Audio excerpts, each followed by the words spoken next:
लो दोस्तों, आज की वीडियो में मैं आज आपके लिए अगला टॉपिक लेके आ चुका हूँ, जो है हमारा त्वरण और इसके सभी प्रकार।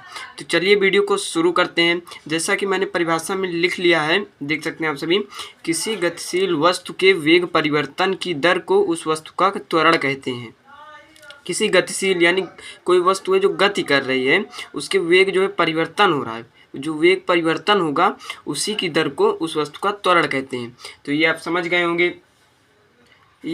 गए होंगे। और त्वरण निकालने का जो फार्मूला होता है वो त्वरण बराबर वेग माइनस परिवर्तन बटे समय अंतराल होता है। तो ये आपका होता है। और त्वरण का सीजीएस मात्रक जो होता है वो होता है सेंटीमीटर प्रति सेकंड स्क्वायर। तो ये आपका हो गया। त्वरण आपको समझ में आ गया होगा। चलिए अगले टॉपिक पे चलते हैं, जो है हमारा एक समान गति। तो एक समान गति समझिए, यदि किसी वस्तु के वेग में समान समय अंतरालों में समान परिवर्तन हो रहा है, यानी समान समय अंतराल, समय अंतराल जो है समान है, लेकिन उसका जो समान वो है में समान परिवर्तन भी जो है समान ही हो रहा है, तो वस्तु का त्वरण एक समान त्वरण कहलाएगा। इसमें वृत्तीय गति मैंने आपको बताया था कि कोई बिंदु है उसके सापेक्ष एक निश्चित दूरी में घूम रहे हैं, निश्चित दूरी निश्चित है, तो वही आपका हो जाएगा एक समान गति। तो चलिए अगला टॉपिक पे चलते हैं, जो है हमारा असमान गति। तो देख सकते हैं इसको परिवर्ती भी कहते हैं, परिवर्ती त्वरण। तो देख सकते हैं यदि किसी वस्तु के वेग में परिवर्तन एक समान समय अंतरालों के लिए भिन्न भिन्न हो, वही होता है हमारा असमान त्वरण। तो इसमें उदाहरण में आपका हो जाएगा भीड़ भाड़ में गाड़ी की गति। जो भीड़ भाड़ इलाके रहते हैं उसमें गाड़ी की गति धीमी तेजी होती रहती है, तो वही आपका हो जाएगा। इसमें देखिए यदि किसी वस्तु के वेग में, वस्तु का वेग है, वेग में परिवर्तन एक समान समय अंतराल में, परिवर्तन जो है एक समान समय अंतराल तो समान है, लेकिन जो भिन्न भिन्न हो, समय अंतरालों के लिए भिन्न भिन्न हो उसका वेग, तो वही आपका हो जाएगा असमान। और अगला जो हमारा टॉपिक होने वाला है वो है घनात्मक, या इसमें इसको कहते हैं त्वरण भी कहते हैं। तो इसको आप सभी देख सकते हैं।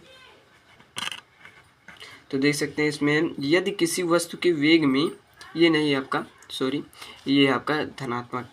यदि किसी वस्तु के वेग का परिणाम समय के साथ बढ़ रहा हो तो वस्तु का त्वरण धनात्मक होता है। यदि किसी वस्तु का वेग जो है उसका परिणाम जो है उस समय के साथ बढ़ रहा है, परिणाम यानी वो जो है समय बढ़ रहा है, तो उसका वो जो है वेग भी वो भी बढ़ेगा, तो वही हमारा कहलाएगा वस्तु का धनात्मक होता है, धनात्मक त्वरण।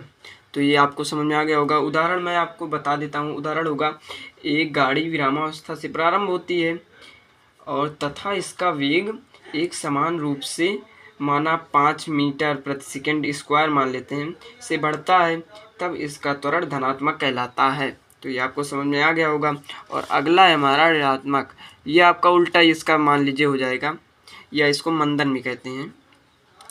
यदि वस्तु के वेग का परिणाम समय के साथ घट रहा हो तो वस्तु का त्वरण जो है ऋणात्मक होता है, तो वही आपका हो जाएगा ऋणात्मक। इसका आप समझ लीजिए उदाहरण, यदि कोई वस्तु किसी निश्चित वेग माना 5 सेंटीमीटर प्रति सेकंड स्क्वायर से चल रही हो और कुछ समय पश्चात या विरामावस्था में आ जाती है, तब वस्तु का त्वरण ऋणात्मक या मंदन कहलाता है।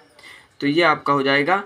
तो दोस्तों आज का देख सकते हैं वीडियो आपका ये ख़त्म होता है। तो ये चैप्टर भी इसी के साथ आपका ख़त्म हो गया। अगला चैप्टर मैं कुछ दिनों में या हो सकता है कल से स्टार्ट कर दूं, तो आपको समझ में आ गया होगा ये। तो दोस्तों मिलते हैं अगली नई वीडियो में, अगले नए चैप्टर के साथ और अगले नए टॉपिक्स के साथ। तो दोस्तों बाय बाय।